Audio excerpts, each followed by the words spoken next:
하나님 말씀 나누도록 하겠습니다. 구속사와 언약 14번째 시간이고요. 모세 언약 7번째 시간입니다. 오늘은 또 모압 언약인데요. 모압 언약 다시 시작입니다. 오늘은 회개에 대해서 말씀을 나눌 겁니다. 주제는 돌아오라, 돌아가리라, 이런 부제가 또 있습니다. 지난주에 출애굽기 34장의 말씀, 두 번째 돌판을 받는 사건에 대해서 말씀을 나눴었습니다. 금송아지 사건으로 인해서 첫 번째 돌판이 깨어졌어요. 이게 언약이 깨어진 것이다 라는 말씀을 드렸습니다.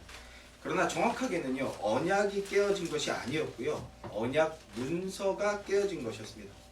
하나님께서 맺어주신 언약은요, 결단코 깨어질 수가 없는 것이에요. 그리고 언약의 핵심은요, 돌판이 아니었습니다. 인간은 자꾸 눈에 보이는 그 무엇을 붙잡으려고 하는 그 죄성이 있는데, 돌판의 핵심이 있었던 것이 아니었어요. 돌판이라는 것은요, 지난주에 나누지 않은 내용인데 인간의 행위를 내포하고 있다라는 겁니다. 계명을 내가 행한다, 율법주의로 빠지게 되는 것이거든요. 스스로의 힘과 노력, 정성스러운 어떤 신앙 행위로서 내가 구원을 획득하고 성화를 이루어 나가겠다 하는 어리석은 인간의 모습을 담고 있는 것이다 라는 겁니다.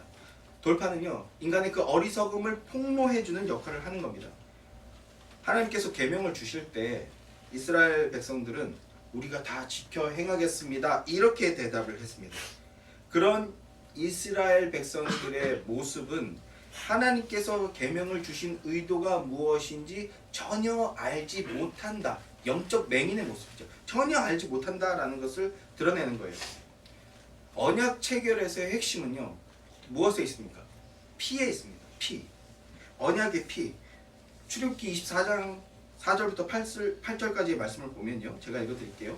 모세가 여호와의 모든 말씀을 기록하고 일어나 산 아래에 제단을 쌓고 이스라엘 자손의 청년들을 보내어 여호와께 소로, 번제와 화목제를 드리게 하고, 모세가 피를 가지고 반은 여러 양푼에 담고 반은 제단에 뿌리고 언약서를 가져다가 백성에게 낭독하여 듣게 하니 그들이 이르되 여호와의 모든 말씀을 우리가 다 준행하리이라. 모세가 그 피를 가지고 백성들에게 뿌리며 이르되 여호와께서 이 모든 말씀에 대하여 너희와 세우신 언약의 피니라, 이렇게 말씀하죠. 이스라엘 백성들을 대신해서 무언가 대신 피를 흘리게 될 것이라는 걸 또 보여주는 겁니다. 제단에서 어떤 동물이 대신 죽음을 당하게 됨으로써 이스라엘이 생명을 얻게 된다라는 것을 보여주고 있는 거예요. 그런데 이스라엘 백성들은 언약의 핵심인 그 피에 있다는 것이, 언약의 핵심이 그 피에 있다는 것을 직접 보고도 깨닫지 못하는 거예요. 자기 몸에 직접 뿌려지는 직접적인 체험을 했음에도 대속의 은혜로서 내가 구원을 얻고 영생을 얻게 된다라는 것을 이들이 깨닫지 못하고 있는 모습을 보여주고 있는 겁니다. 언약의 피를 보았을 때 정상적이라면 그들은요, 유월절을 떠올렸어야 되는 거예요. 출애굽 직전에 유월절, 어린 양의 피가 흘려짐으로써 그 피로써 우리에게 저주가 피해갔고 생명과 해방을 얻게 되었었지, 이걸 떠올렸어야 되는 겁니다. 그리고 또 그걸 떠올린 자들이라고 한다면 제단에서 제물이 대신 죽는 것을 보았을 때 그들은요, 여호와 이레, 아브라함의 그 이삭 번제 사건을 떠올려야 되는 거예요. 번제할 어린 양은 하나님께서 친히 준비해 주셨다 하는 그 약속을 다시 한번 떠올렸어야 되는 겁니다. 아브라함의 제단을 떠올렸어야 해요. 그럼으로써 메시아의 그림자를 발견했어야 하고, 이 모든 것이 하나님의 전적인 은혜로 되어지는 것이다 라는 것을 다시 상기시키면서 감사를 고백하고 경배와 찬양을 올려드렸어야 되는 겁니다.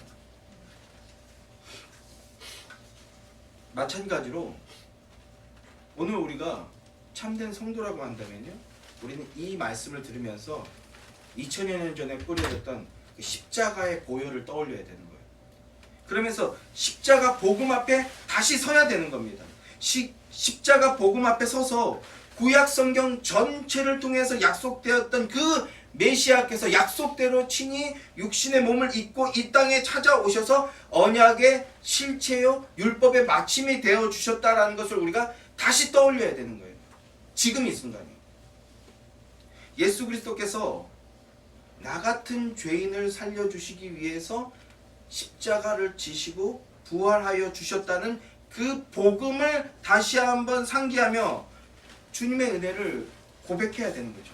찬양해야 되는 거죠. 말해야 되는 거죠. 나의 나된 것은 오로지 주의 은혜입니다. 이렇게 입술을 벌려서 고백해야 하는 겁니다. 성도는 그때 어떤 일이 벌어집니까? 또 새 힘을 얻고 산 소망이 되어서 살아갈 힘을 얻게 되는 거예요. 우리가 그거 하려고 이 예배 자리에 모이는 겁니다. 아멘이십니까? 아멘 할 때 우리가 놀랍게 그 능력을 누리게 되는 거예요. 언약 체결의 핵심은 피에 있었던 겁니다. 돌파는 그들은 언약을 지킬 능력이 없는 자들이다. 그들은 언약을 지킬 수 없는 죄인이다라는 것을 폭로하는 그런 역할을 하고 있었던 겁니다. 그 돌판을 붙들고 있으면 안 되는 거예요.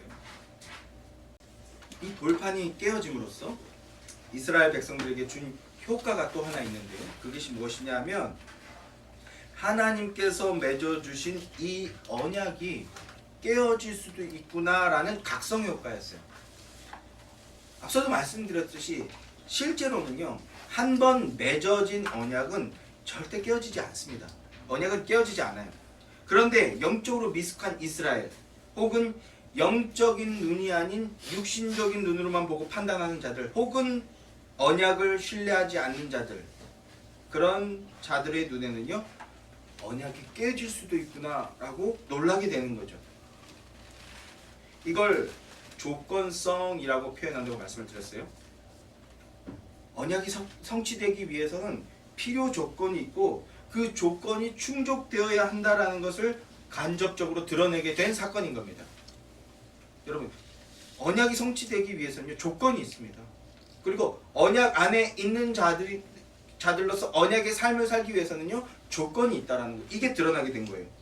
두 번째 돌판이 주어지는 사건은 언약의 재체결식으로서 언약 회복의 사건이었어요. 그리고 그 언약 회복의 근거가 뭐였습니까? 지난주에 나눈 내용이죠. 헤세드였어요. 헤세드. 하나님의 인자하심에 있다는 말씀을 나눴습니다. 헤세드라는 말은요, 하나님의 언약적 성실성을 의미하는 것이다 라는 말을 말씀드렸고요. 말씀드렸습니다. 특별히 출애굽기에서 강조되는 헤세드는요, 이스라엘이 죄를 범하더라도 이스라엘이 하나님과의 관계를 깨더라도 그럼에도 불구하고 그 언약은 반드시 이루어진다 하는 겁니다. 끝까지 이루어내신다 하는 게 출애굽기에서 강조되고 있는 헤세드예요. 언약적 성실성이라고 말씀을 드렸죠. 하나님은 우리가 또 실수하고 또 실패하고 또 범죄할 것을 미리 아신다는 겁니다.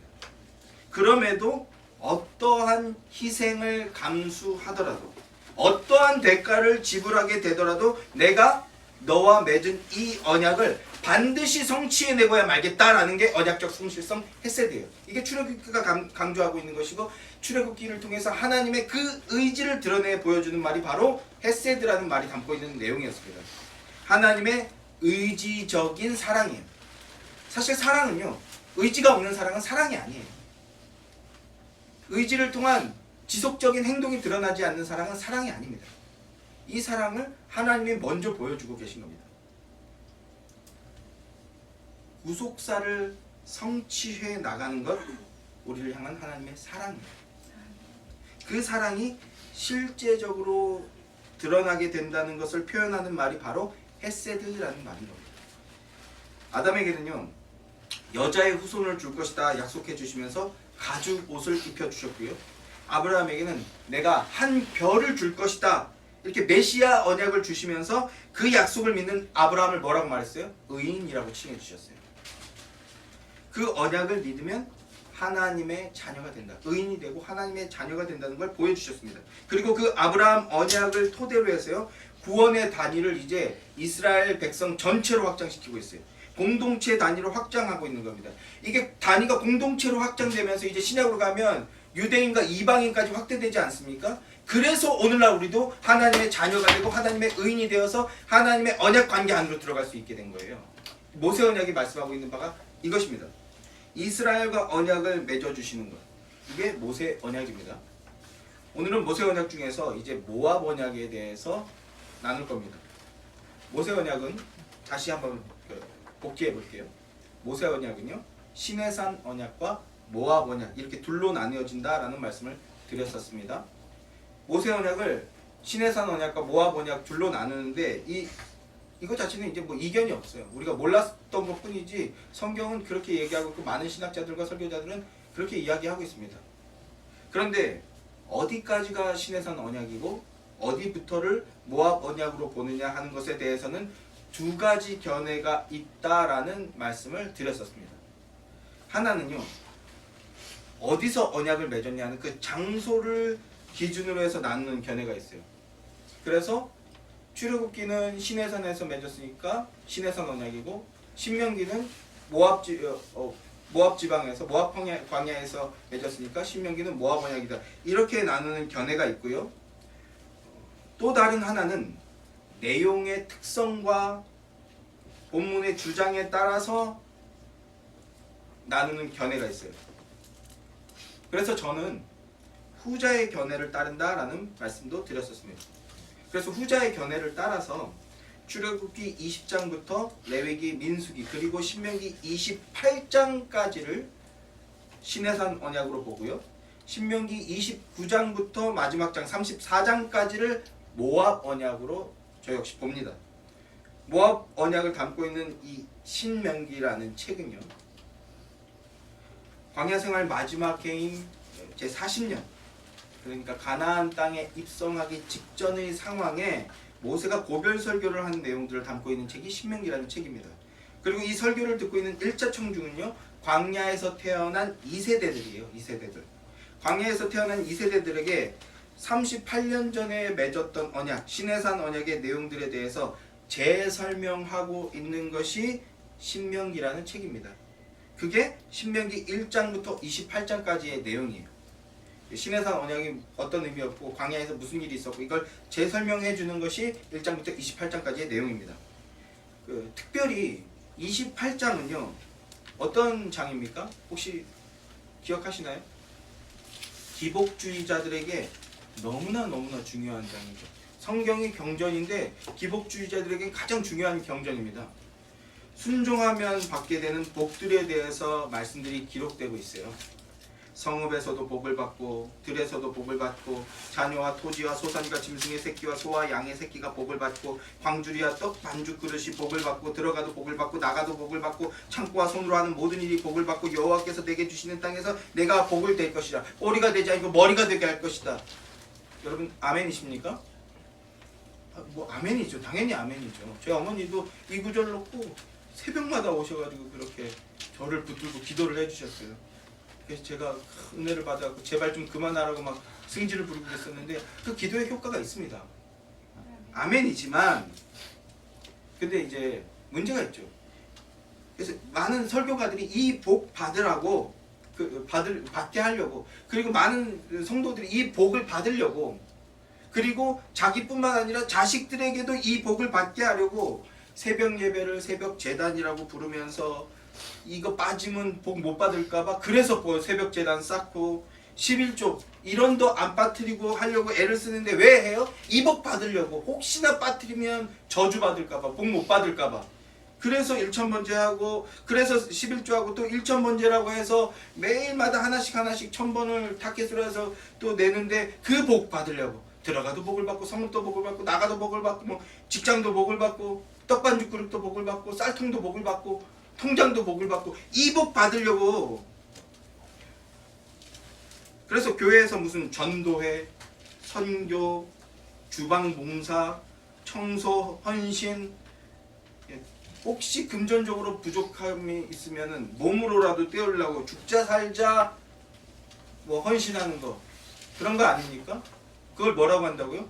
기복주의라고 합니다. 기복주의.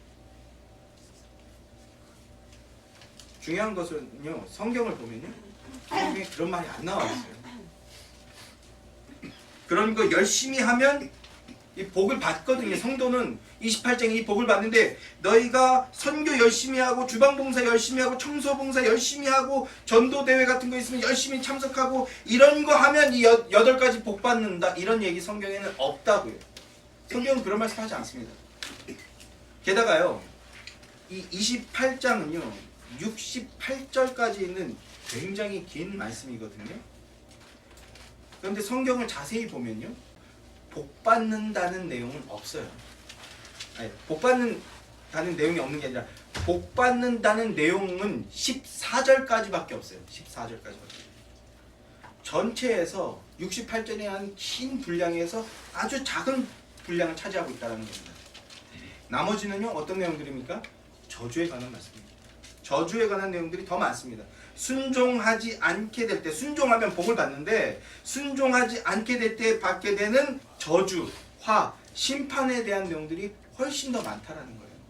그런데 기복주의자들에게는요. 오직 14절까지만 성경이죠. 나머지 9절은요. 알지도 못하고 존재하지도 않아요. 그들은요.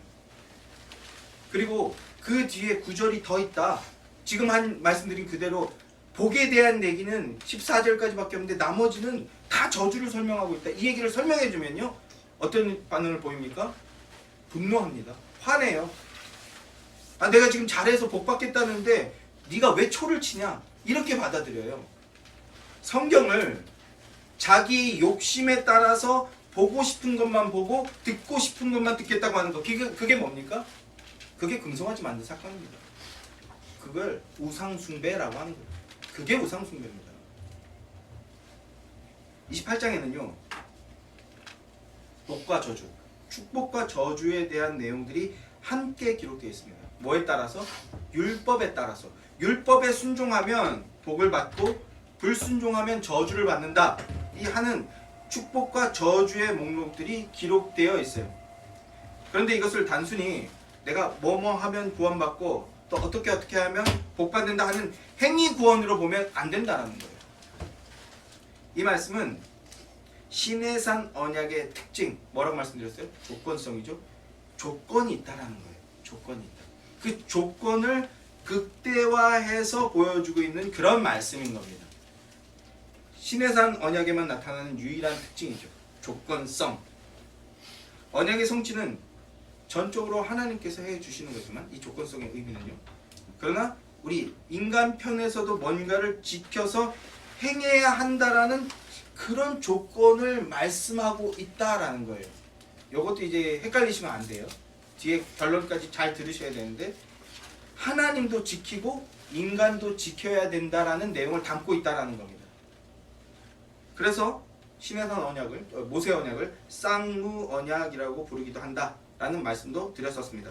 모세 언약의 특징인 조건성에 대해서 다시 한번 말씀을 드려볼게요. 모세 언약에만 나타나고 있는 특징, 이 조건성인데 이 조건성은 무조건성, 나머지 언약과 분리되는 개념이 아니다라는 걸 기억해야 돼요. 서로 연결되어 있는 개념입니다. 인간은 하나님께서 세우신 조건들을 절대 충족시킬 수 없어요. 그러니까 결국 인간은 저주받아 마땅한 존재라는 게 폭로되는 겁니다.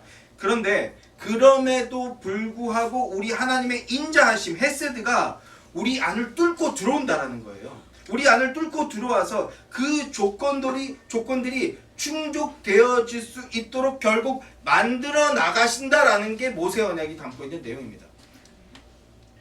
언약은 결국 하나다라는 말씀을 계속해서 드리고 있어요. 그런데 지금은 그 조건성의 의미가 무엇인지, 이 조건성이라는 게 뭘 알려주려고 하는 것인지 그거를 알아보는데 초점을 맞추고 있다라는 걸 기억하시기 바래요. 자, 신명기 28장은 시내산 언약의 특징인 조건성을 극대화해서 보여주는 것으로 말씀을 마무리하고 있습니다. 그리고 이제 모압 언약으로 넘어가는 거예요. 모압 언약입니다. 29장부터 모압 언약이 시작됩니다. 자, 29장 1절 말씀을 보십시오. 29장 1절 말씀 다 함께 읽겠습니다. 호렙에서 이스라엘 자손과 세우신 언약 외에 여호와께서 모세에게 명령하여 모압 땅에서 그들과 세우신 언약의 말씀은 이러하니라. 호렙에서 세우신 언약, 이게 뭘 말하는 겁니까? 시내산 언약을 이야기하는 겁니다. 이 세대들은 시내산 언약에 참여하지 않았었어요. 그래서 그 시내산 언약에 참여하지 않았던 2세대들을 다 소집하는 겁니다. 다시 언약과 맹세를 세우기 위해서 다 2세대들을 다 소집하고 있는 거예요. 이어지는 10절부터 13절 말씀을 보면요. 오늘 너희 곧 너희의 수령과 너희 지파와 너희의 장로들과 너희의 지도자와 이스라엘 모든 남자와 너희의 유아들과 너희의 아내와 및 내 진중에 있는 객과 너를 위하여 나무를 패는 자로부터 물 깃는 자까지 다 너희의 하나님 여호와 앞에 서 있는 것은 지금 집회를 참석시키는 거죠. 내 하나님 여호와의 언약에 참여하며 또 내 하나님 여호와께서 오늘 내게 하시는 맹세에 참여하여 여호와께서 내게 말씀하신 대로 내 조상 아브라함과 이삭과 야곱에게 맹세하신 대로 오늘 너를 세워 자기 백성을 삼으시고 그는 친히 내 하나님이 되시려 함이니라. 맹세에 참여시키는데 결국 뭡니까? 언약의 목적이 드러나고 있죠. 내가 너의 하나님이 되어주고 너를 내 백성 되게 하겠다라는 이 언약의 목적을 지금 드러내고 있죠. 이 세대들을 모아서요 다시 여호와의 언약과 맹세에 참여시키는 장면입니다. 서둘러서 결론부터 말씀을 드리면 이 언약은요 행위주의를 말하는 게 아니다라는 것을 기억하시라는 거예요. 그리스도인은요 주님의 모든 말씀 속에서 복음을 발견할 수 있어야 됩니다. 복음을 발견할 수 있어야 하는데 1세대들의 문제가 뭐였습니까? 주님께서 언약을 주셨을 때 어떻게 대답했다고요? 우리가 다 준행하겠습니다. 이렇게 대답했어요. 행위주의로 받아들였다는 거예요. 율법을 문자로만 문자로만 받아들였다는 거예요. 하나님께서 율법을 주셨는데 그들은 우리가 이 율법을 잘 지켜서 행하면 내가 원하는 것을 얻을 수 있겠구나 이렇게 받아들였다는 거예요. 내가 원하는 것을 얻고 그리고 추가로 또 다른 복도 내가 받을 수 있겠구나 이렇게 받아들였다는 거예요. 이게 행위주의고 이게 율법주의입니다. 이렇게 받아들였었다는 거예요. 그랬더니 그 결과가 어땠습니까? 돌판이 깨어져 버렸죠. 돌판이 깨어져 버렸습니다.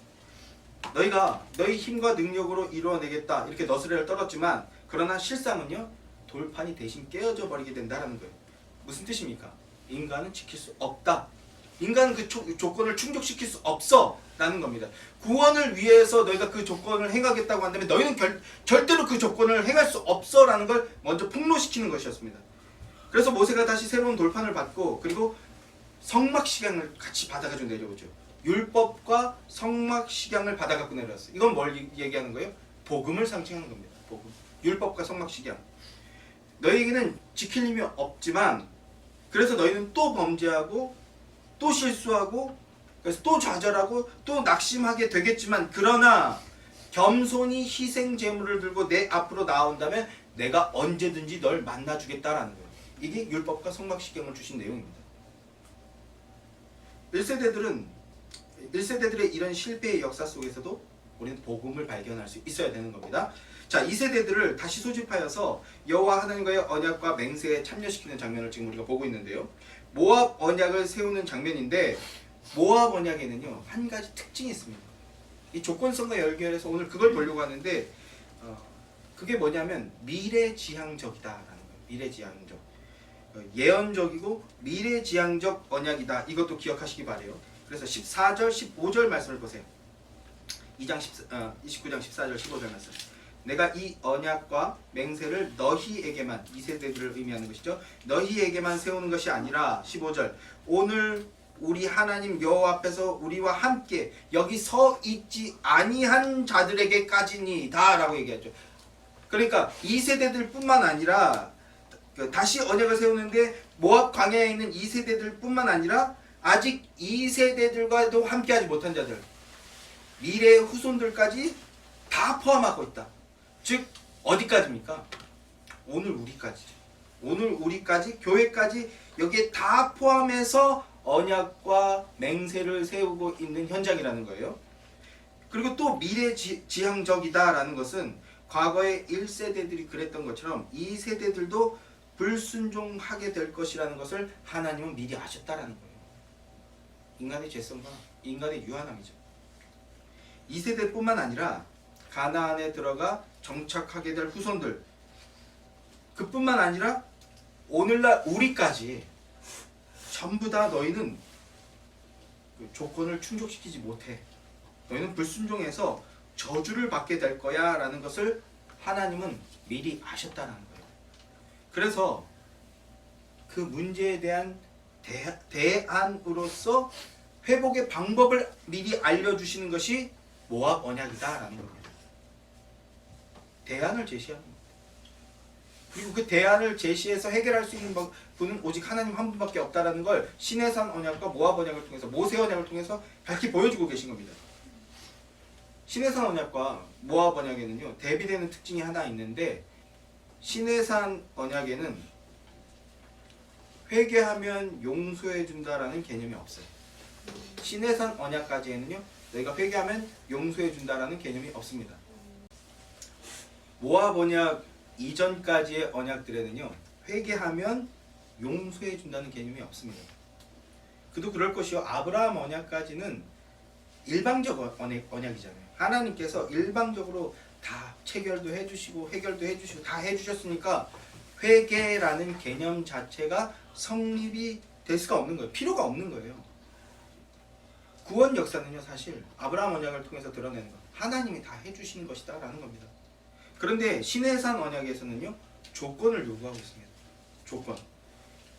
여러분, 관계가 형성이 되면요 그 관계가 깊어지기 위해서 그리고 더 단단해지기 위해서는요 조건들이 필요합니다. 하나님은 조건을 요구하십니다. 순종해라. 순종하면 복을 주고 불순종하면 저주와 심판이 있다.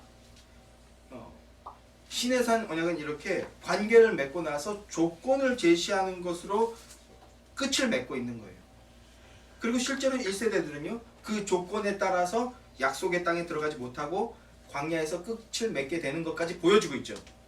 이렇게 그 조건만 있게 되면 앞으로 영원히 이스라엘 백성들은요 복을 얻을 수가 없어요. 1세대는요 복을 얻지 못하고 저주를 받게 된다는 것을 주님이 아시는 거예요. 그래서 그 조건을 해결할 수 있는 대안을 하나님께서 이미 모세 언약 안에 넣어두셨던 겁니다. 그게 바로 모압 언약입니다. 1절 말씀을 보십시오. 30장 1절입니다. 오늘 본문 1절 말씀. 자, 내가 내게 진술한 모든 복과 저주가 28장 말씀을 이야기하는 것이죠. 28장에 나온 모든 복과 저주가 내게 임함으로 내가 내 하나님 여호와로부터 쫓겨간 모든 나라 가운데서 이 일이 마음에서 기억이 나거든. 모압 언약의 특징이 미래지향적 언약이다, 예언적 언약이다 라는 말씀을 드렸죠. 미래에 너희가 다른 나라에 쫓겨간 모든 나라에 라고 말하는데, 미래에 너희가 다른 나라에 쫓겨가게 될 것이다 라는 것을 지금 예언하고 있는 겁니다. 우리는 이제 이게 바벨론 포로 사건을 예언하는 것이라는 것을 알고 있죠. 쫓겨가는 것. 자, 그런데 쫓겨가는 것은 복입니까? 저주입니까? 네, 저주받은 것이죠. 저주받은 것입니다. 열방으로 쫓겨갔습니다. 포로로 끌려갔어요. 불순종해서 저주받는 겁니다. 저주받아서 포로로 잡혀가는 것은요 28장을 보면 나오는 저주 중에 하나거든요. 저주받아서 쫓겨나게 된 거예요. 저주받아서 쫓겨났어요. 그럼 끝난 겁니까? 안 끝난 겁니까? 네, 끝이 아니라는 거예요. 이게 중요한 겁니다. 끝이 안 났어요. 왜 그렇습니까? 하나님께서 창세전부터 언약을 주셨습니다. 내가 너희를 돌아오게 하리라. 사실 구속사적 관점으로 성경을 보고요, 구속사적 관점으로 인류의 역사를 보면요, 그 하나님의 택한 백성들은 다시 하나님으로 안으로 돌아오게 하겠다. 이게 인류 역사예요. 그리고 성경은 이 말씀을 하고 있는 겁니다. 하나님의 목적 자체가 다시 돌아오게 하는 게 목적입니다. 쫓아내는 게 목적이 아니에요. 최근에 어떤 아이가 가출을 했어요. 저희 학원에 어떤 아이가 관계 형성의 조건의 그 목적성을 서로 몰랐던 거예요. 아버지가 아이를 훈육하는 것이 미숙해서 어떻게 항상 사고가 터지려면 그런 일이 벌어지는데 아버지와 아들 단둘이 있었던 거예요. 근데 저도 걱정하고 율몽 피아노 학원 원장도 걱정하고 있었는데, 이 아이가 콩쿨 나가서 엄청 피아노를 잘 쳤어. 그래서 애가 엄청 업돼 있는 거예요. 그래서 아우 저렇게 업돼 있다가 저거 사고 치지 이런 걱정했는데 그날 사고를 쳤어. 뭐 하여튼 아버지가 마음에 안 들어서 너 이놈 새끼 그럴 거면 나가! 여기까지만 해야 되는데 또 아버지가 또 옷 입혀서 문 앞으로 내보냈어. 조건이 맺어졌다면 잘못했어요 하고 기어 들어와야 되는 거예요. 근데 그 조건을 이해하지 못하니까 이 아이가 어디 나갔어. 공일천 일대를 헤매는 거예요. 아버지가 나가 봤더니 우리 어렸을 때 훈육 방식으로 하면 문 앞에서 울고 있어야 되는데 조건은 맺어지지 않은 상태에서 관계가 맺어지지 않은 상태에서 자기가 알고 있는 그 조건만 내세우니까 어떻게 돼? 애가 없는 거예요. 나가라니까 애가 진짜 나간 거예요. 그래서 아버지가 놀래갖고 학원으로 찾아와갖고 지난 사모한테 얘가 없어졌다. 그래갖고 또 이제 퇴근해야 되는 시간인데 열심히 특심해요. 그 사랑의 의무가 필요 이상으로 넘치는 자야. 얼마나 할렐루야입니까? 그래서 이 원장님이 동네방네 이제 돌아다니다가 이 원장님이 찾았어요. 원장님이 찾았어. 이 못난 부모들은 찾지도 못하고 그냥 무슨 말씀을 나가라 그런 건 목적이 뭐예요? 똑바로 들어와라라는 거잖아요. 관계가 형성이 되고 조건의 의미가 뭔지 깨달아야 되는 건데 우리가 지금 그거 하고 있는 건데 하나님이 이걸 이렇게 하면 구속사를 너무 좀 축소시키는 느낌이 있어서 이렇게 적용하면 안 되지만 제가 또 배운 게 도둑질하고 이런 말이 더 잘 튀어나와서 하나님이 쫓아내신 이유가 뭐라고요? 돌아오게 하겠다는 거예요. 이게 뭡니까? 구속사잖아요. 온전하게 만들어서 제대로 집어넣겠다. 내 품 안으로 돌아오게 하겠다. 이게 구속사예요.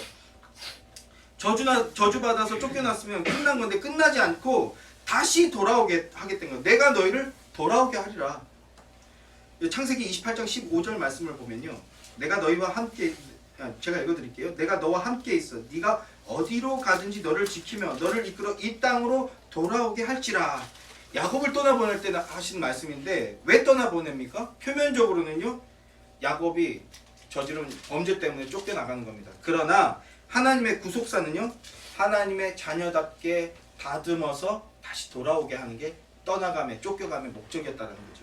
하나님 언약 안으로 다시 돌아오게 하겠다라는 것이 떠나보낸 목적이라는 겁니다. 또 예레미야 29장 10절 말씀을 보면 여호와께서 이와 같이 말씀하시니라. 바벨론에서 70년이 차면 내가 너희를 돌보고 나의 선한 말을 너희에게 성취하여 너희를 이곳으로 돌아오게 하리라. 바벨론 포로로 가게 될 것을 예언하게 하는데 예레미야를 통해서 그 예언을 하게 하신 이유가 무엇인지 밝히시는 겁니다. 뭡니까? 너희를 이곳으로 돌아오게 하겠다라는 게 추방의 목적이라는 거예요. 다른 나라로 쫓겨가게 하신 이유가 무엇이냐? 돌아오게 하시기 위한 것이다 라는 겁니다. 구속사도 마찬가지라는 거죠. 인류의 시조가 에덴에서 추방당하는데 추방당한 이유가 뭡니까? 주님의 선한 역사가 이루어져서 영원한 새하늘과 새 땅으로 돌아오게 하겠다라는 거예요. 그 구속사의 어느 한 지점에 지금 우리가 놓여 있는 겁니다. 우리도 끊임없이 범죄를 하는데 율법대로 하면 우리가 저주받아서 쫓겨나고 심판받아서 끝나야 되는데 끝나지가 않는 거예요. 끝나지가 않을 뿐더러 다시 소망을 갖게 됩니다. 왜 그래요? 이 근거는 좀 이따 얘기하고 돌아오게 하는 게 제대로 만들어서 천성을 향해서 나아가게 하는 게 하나님의 목적이라는 거예요. 이걸 믿고 이걸 붙드는 게 뭡니까? 믿음입니다.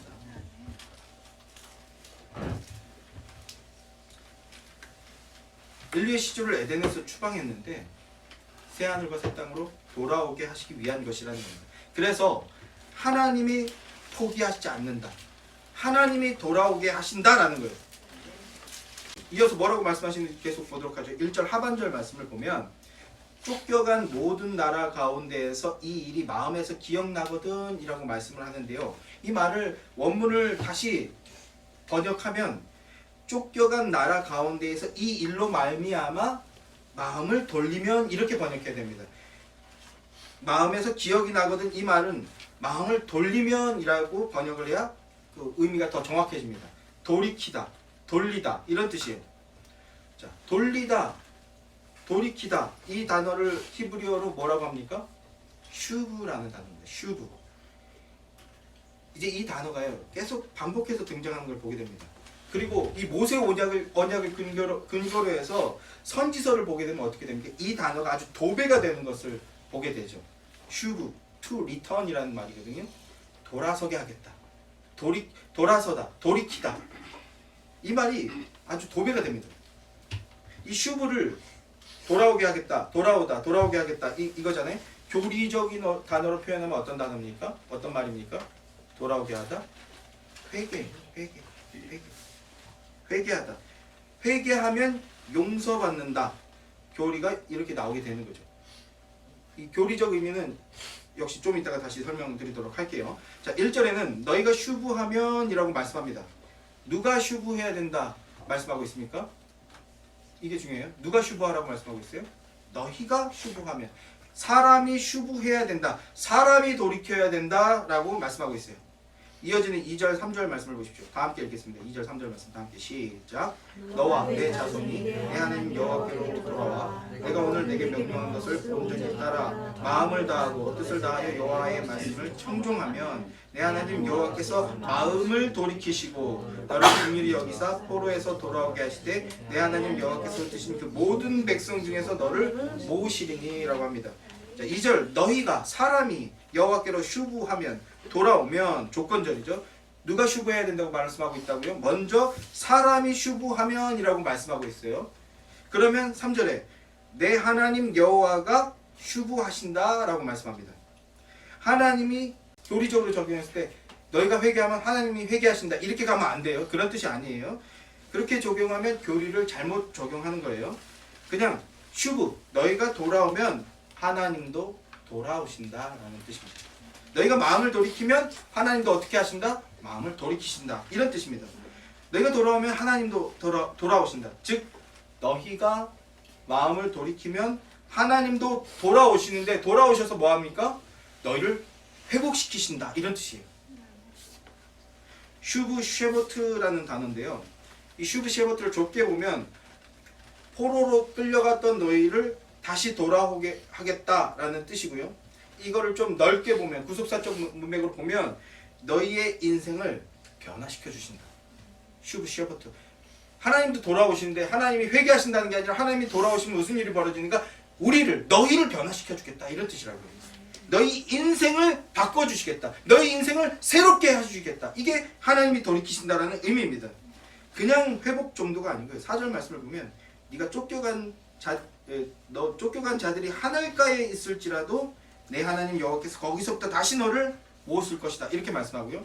그뿐만 아니라 5절 말씀을 보면 내 하나님 여호와께서 너를 내 조상들이 차지한 땅에서 돌아오게 하사 내게 다시 그것을 차지하게 하실 것이며 그리고 여호와께서 또 내게 선을 행하사 너를 내 조상들보다 더 번성하게 하실 것이다. 이렇게 말씀해요. 더 좋은 걸 주시겠다라는 거예요. 더 좋은 회복을 주실 것이다 라고 말씀하고 있습니다. 너희가 돌아오면 하나님도 돌아오신다. 이것만으로도 우린 너무나 큰 은혜를 받는 겁니다. 아멘이십니까? 그런데 그 정도가 아니라 이전보다 더 큰 회복을 주실 거래요. 모아 번역이 이렇게 언약해 주고 있는 겁니다. 여러분 이 정도면 초대박 아닙니까? 초대박. 뭘 잘했다고? 우리가 뭘 했다고요? 잘한 게 아무것도 없어요. 그냥 우리가 잘한 게 있다면 하나님과 언약 안에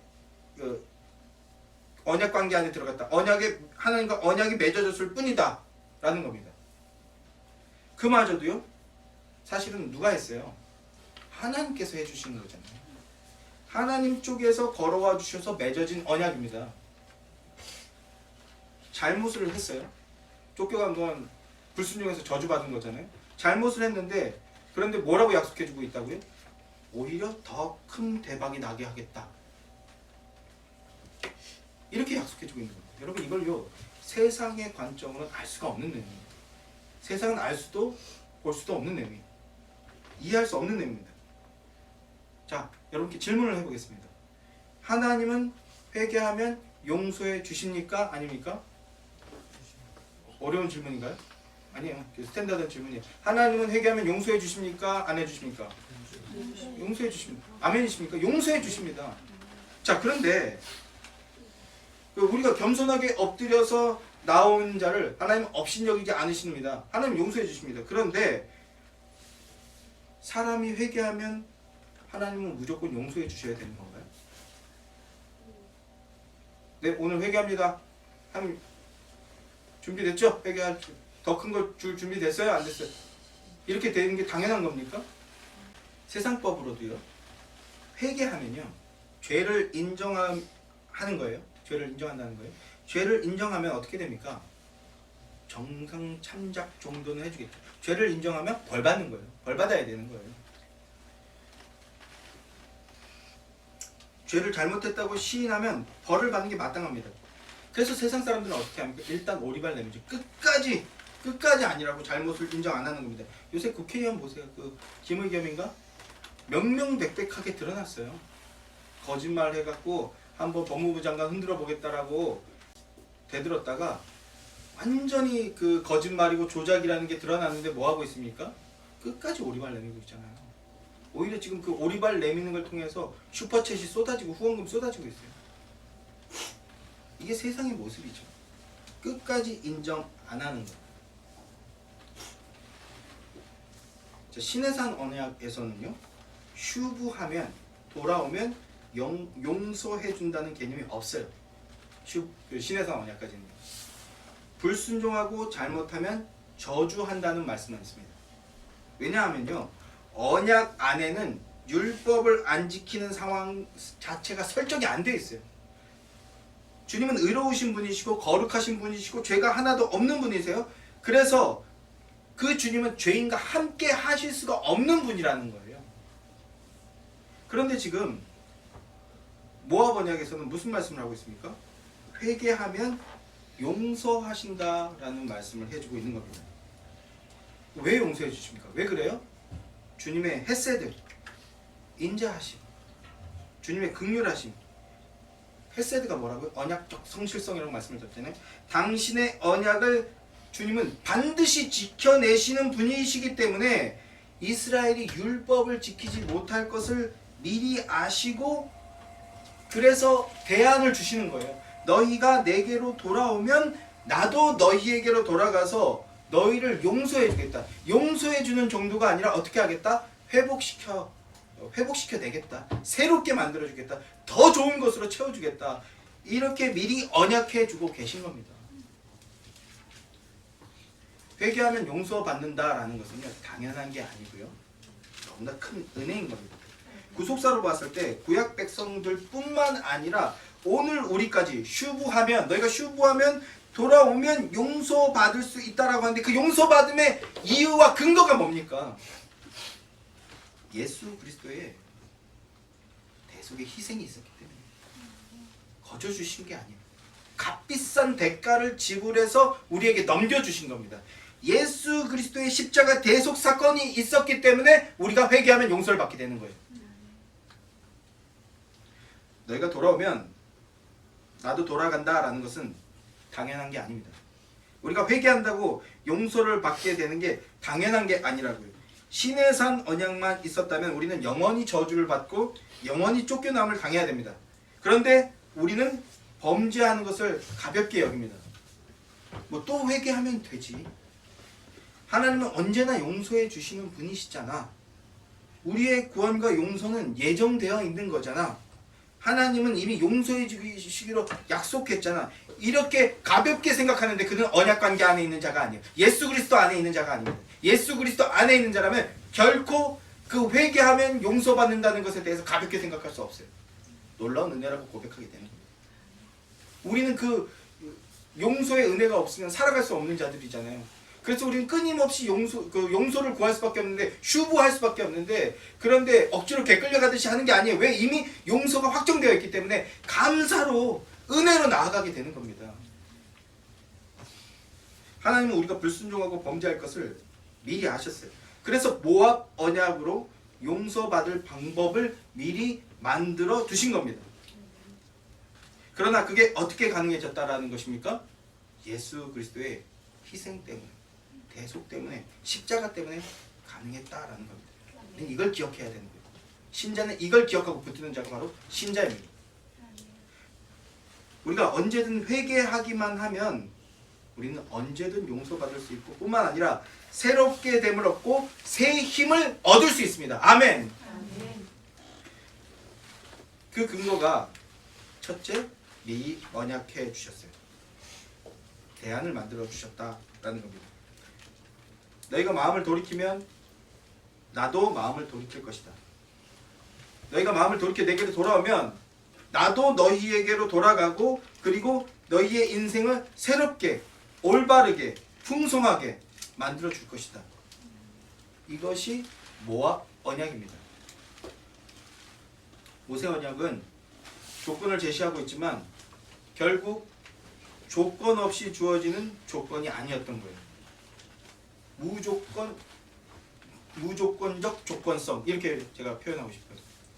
조건이 있는데 그 조건을 하나님이 다 충족시켜 주셨다라는 거예요. 이게 은혜죠. 결국 하나님의 언약이 우리의 변화된 삶의 발판이었던 거고요. 하나님의 열심히 우리를 변화시키는 원동력이었던 겁니다. 우리는 회개를 하죠. 회개를 안 하시는 분도 회개하십시오. 회개 안 한 것도 회개하시라고. 우리는 회개해야 됩니다. 회개는 자존심 상하는 일이 아니라 하나님의 언약을 풍성하게 누리는 겁니다. 그렇게 우리는 회개를 합니다. 그런데 우리가 회개를 우리가 한 것 같지만 결국 회개도 하나님이 하신다라는 거예요. 회개는 우리가 용서받는 것의 근거가 아닙니다. 용서의 근거는 예수 그리스도의 십자가예요. 십자가로서 우리가 용서받는 겁니다. 그런데 우리는 회개를 해야 됩니다. 그렇다면 회개는 무엇이냐? 용서받음의 통로이고요. 용서받음의 증거가 회개인 겁니다. 언약 백성은 이 증거를 드러내는 삶을 살고 그 은혜를 누리는 자들인 거예요. 회개할 수 있는 게 은혜라는 겁니다. 사랑하는 성도 여러분, 마음의 할례를 받은 자, 예수 그리스도가 그 마음 안에 있는 자는 이 모든 말씀이 시내산 언약과 모압 언약, 모세 언약이 복음으로 들려져야 되는 거예요. 복음으로 들려집니다. 아멘이십니까?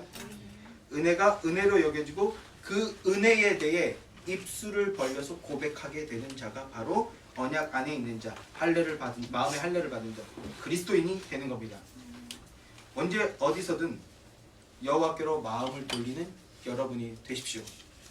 그러면 우리 하나님께서도 여러분에게로 마음을 돌이키십니다. 우리 주 하나님께서 마음을 돌이키시면 우리 인생이 새롭게 되고요.